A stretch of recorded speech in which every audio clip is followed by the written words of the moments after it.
Finally, the festive season is here, and it is during this time that we can hear chants of Jai Mata Di, Garba, Dandiya, and yes friends, the Navratri season is here.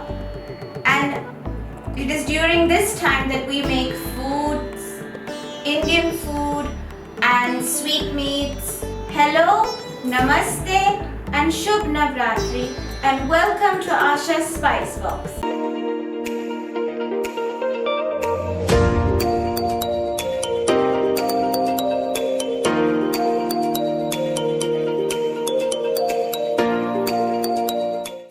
Today we are going to be making Sabudana Kheer, and here are the ingredients. We have 4 cups of water, Sabudana pearls or tapioca pearls which I've soaked overnight 8 hours, and then we drain the water out so it remains dry.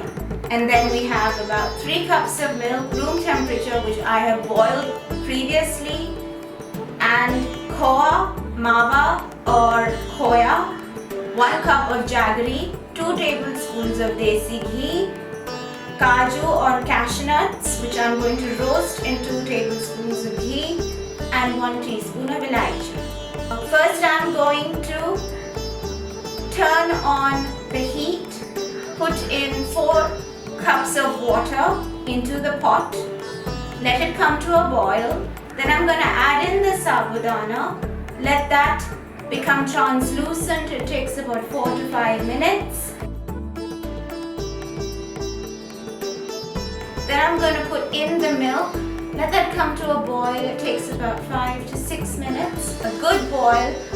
Add in the khoya and then the jaggery and mix it up. It becomes thicker and richer. Then on the side, while that is happening, keep it low, the flame. On the other side, in a tadka pan, turn on the heat, put in about 2 tablespoons of ghee and roast in the cashew nuts.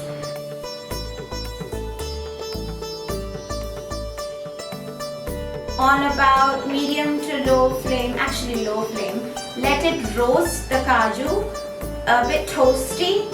Then you let it boil this Sabudana Kheer, and then you add in about 1 teaspoon of elaichi powder and let it boil well so it becomes rich.